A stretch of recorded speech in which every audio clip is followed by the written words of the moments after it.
adlaw kanatong tanan.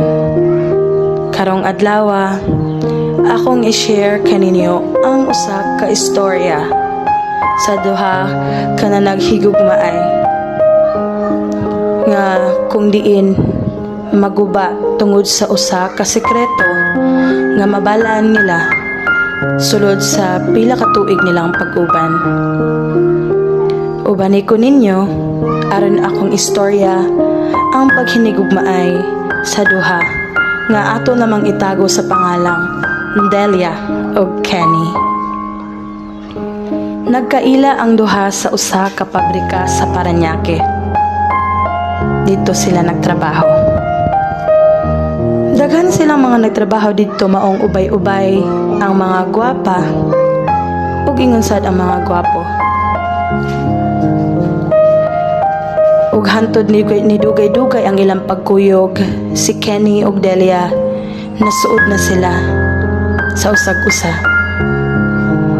Dungan na sila permi og kuyog pauli padung sa ilahang boarding house ug pagpaingon sab sa ilang trabaho.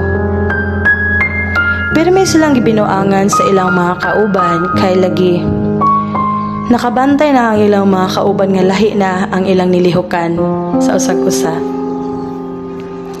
Si Delia wala siya kabalo nga naay gibati si Kenny kaniya kay kining ang pagkuyog ni Delia kang Kenny mura ra jud og barkada, amigo, igsuon ana.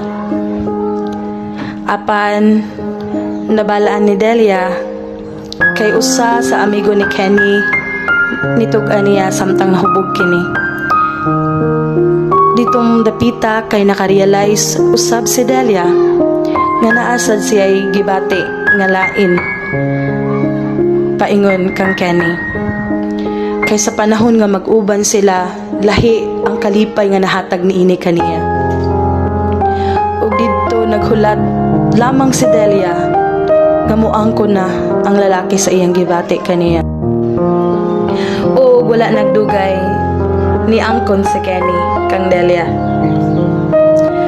Syempre, dali-dali gayong gihalog ni Delia si Kenny kay kabalo sila nga mutual ang ilang gibati sa usag-usa. So sugod ato, wala nagdugay, nagkuyog sila, naguban sila sa usa ka bubong. Nagrenta ra og balay or atong itawag og boarding house si Delia og si Kenny kay pareho man sila nga taga-probinsya ug wala sila'y pamilya sa Parañaque. Niabot og duha ka tuig ang ilang pag-uban.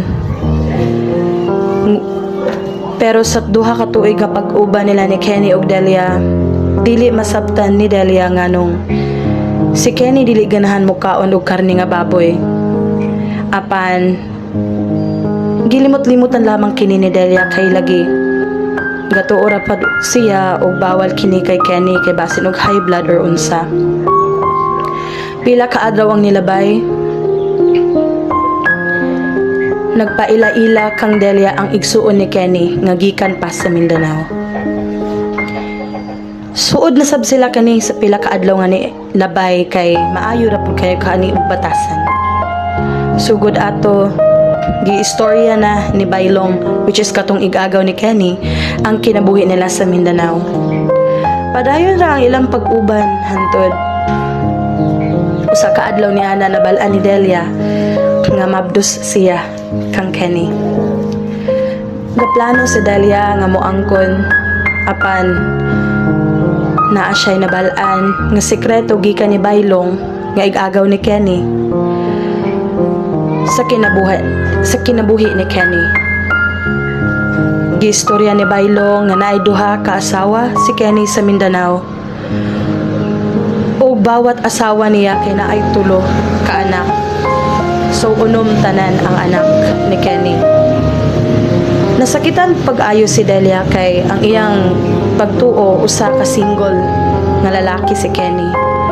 O ga-expect siya nga siya na kini ang makauban niya sa tibuok niya nga kinabuhi. Dili madawat ni Delia ang pag tinuplok ani niya. Mautong wala niya gipaabot si Kenny, gadali-dali siya og hipo sa iyang mga gamit kay gaplano siyang muuli sa probinsya. wala na siya nananghid.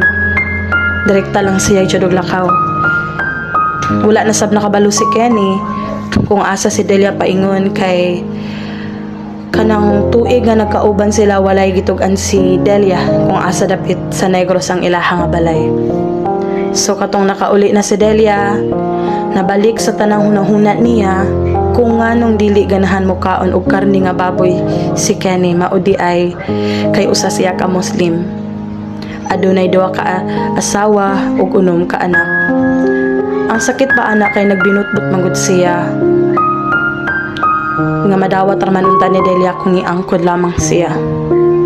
Niadto gipanganak na ni Delia ang usa nila nga anak nga nagbunga sa ilang paghigugmaay. Og ningon si Delia nga iyang padakuon ang bata nga naay kahadlok o pagtuo sa Ginoo. Nagpromise sad si Delia nga bisag unsa may tabo dili niya kinibiyaan sa kalisod sa kawadon. Ug mao kadto nabuhi sila nga lipay bisag dili sila kompleto. Dili lamang takutob ug daghan kaayong salamat sa inyong pagpaminaw. Kung naa ka mo'y istorya nga pwede nga i-share ka nako ayaw ka mong kaulaw, i-DM kay basig ikaw na ang isunod nako nga gaman og istorya. Mayong adlaw ka natong tanan o God bless. See you next time.